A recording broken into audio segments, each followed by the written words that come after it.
Well, what was your object? Was your object to meet them or to have sex with them? Both. It's hard to do one without the other. They called groupies the golden age of rock and roll. But behind the glitter and music was something much darker. Teenage girls as young as 12 were lured backstage with promises of meeting their heroes. What they found instead was a world where saying no didn't matter, where drugs were the price of admission, where rock stars had all the power and used it. The Rainbow Bar became a hunting ground. Kathy Smith went from groupie to drug dealer to convicted killer. The Me Too movement finally exposed what everyone knew but nobody talked about. When the Beatles stepped off the plane at JFK Airport in February 1964, more than 3,000 fans were waiting. Most of them were teenage girls screaming in the freezing cold just to see their idols. This was the spark. Everywhere the band went after that, it was chaos. Hotels surrounded, girls camping outside for days, some even sneaking into rooms. Beatlemania wasn't just about music. It was organized madness. Fan clubs exploded in size, some run by the band's management, others by radio stations. They hired teams of girls just to sort the mountains of fan mail. These weren't just fans anymore. They were part of a new culture. They wrote newsletters. They had meetings. They role-played as their favorite Beatles. This was the birth of something big. The first wave of groupies had arrived, and they weren't going anywhere. A year later in 1965, Frank Zappa saw it all happening and gave it a name, groupies. He didn't just use the word.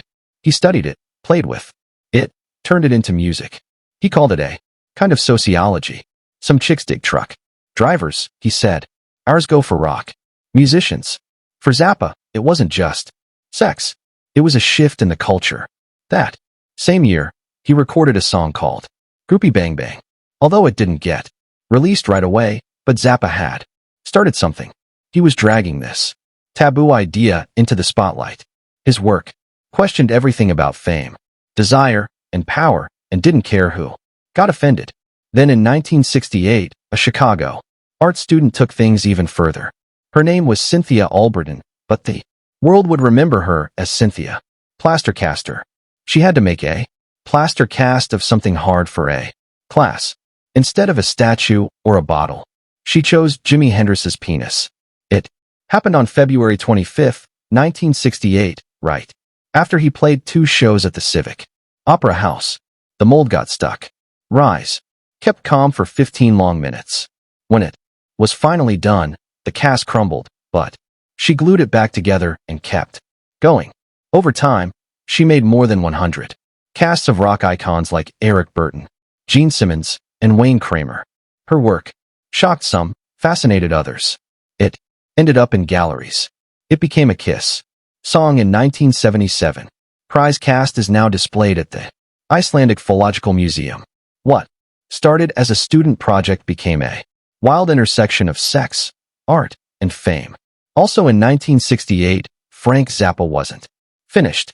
He gathered a group of wild, creative women from the LA music scene and gave them a name, the GTOs, Girls. Together outrageously. They weren't just fans, they were performers. They wore outrageous clothes, lived in Zappa's house, and turned groupie into performance art. Pamela Desbar's Miss Mercy, Miss Christine, they all became legends in their own right. In 1969, Zappa produced their album Permanent Damage with guest appearances from major rock stars. These women weren't passive anymore. They inspired songs, shaped styles, and broke rules. They helped redefine what it meant to be a woman in music, not just in the crowd, but on stage, in the spotlight, and unashamed. A year earlier, the Summer of Love had changed everything. It was 1967. Over 50,000 people flooded San Francisco's Haight-Ashbury district. The rules were melting. Sex, love, and LSD flowed freely. The Terry Pop Festival launched stars like Janis Joplin and Jimi Hendrix. Free love became the new gospel. People rejected old values and embraced personal freedom. Relationships weren't about marriage or labels anymore. It was about connection, experience, and self-discovery. This Cultural explosion gave the groupie movement a new shape. No more hiding in the shadows. Women were now choosing their lovers, owning their desires, and living on their terms. What began as fandom became rebellion. In the middle of this storm was Pamela and Miller. She was born on September 9, 1948 in Rita, California to a calm, middle-class family. Her dad worked for Anheuser-Busch. Her mom stayed home, and Pamela was a straight-A student. She wanted to act. She was a brownie. Her parents had no idea she'd become the most famous groupie in rock history, but she lived near Los Angeles. The music was already calling. At 16, she made her first big move. It was 1965, and the Beatles were in LA to play the Hollywood Bowl. Pamela and her friends, obsessed fans, managed to sneak into the Beverly Hills Hotel where the band was staying. Security didn't catch them. She saw Paul and John in the flesh. That was it. She was hooked. She wasn't waiting for dreams anymore. She was chasing them. That night lit the fuse that would carry her straight into rock history. By 1968, she was in Frank Zappa's house. Literally, he hired her to nanny his kids, Moon Unit, and Daisel. But that wasn't all. She was surrounded by musicians. She became part of their world. She had intense, passionate affairs with Jimmy Page, Mick Jagger, and Jim Morrison. These weren't just hookups. These were deep, real connections with the most famous men in music. She wrote about the parties, the heartbreaks, the moments the world never saw. She saw the truth behind the stardom, and she lived it all. In the early 1970s, her life changed again. She fell in love with Don Johnson. Years before Miami Vice, they lived together, openly. No marriage, no apologies. People still called that living in sin. But Pamela didn't care. She supported him while he struggled.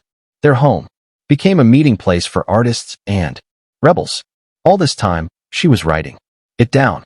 Every wild night, every heartbreak, every thrill, Pamela kept diaries filled with photos, letters, and raw thoughts. In 1987, she turned those diaries into a memoir, I'm With the Band. It became a bestseller. Over 100,000 copies were sold in the first year. The book didn't just tell her story. It told the truth about a world few dared to talk about. She was honest, funny, and fearless. She tore down the myths of rock and roll and gave us reality. Belle's life looked like a dream. In the beginning, she was discovered by Eileen Ford and quickly became one of the top models at the Ford modeling agency. She appeared in big magazines like Vogue and Cosmopolitan. But everything changed in 1974. At just 21 years old, she made a decision that shocked everyone. She posed nude for Playboy. It wasn't just any photo shoot. She was the first high-fashion model to ever do a Playboy centerfold. The modeling world didn't take it well. Ford modeling agency fired her immediately. She was blacklisted and pushed out of the elite fashion world. But something strange happened during that Playboy shoot. While she was at the mansion, she played a game of Monopoly with Hugh Hefner. The prize wasn't just bragging rights. It was her paycheck. Playmates usually got $5,000.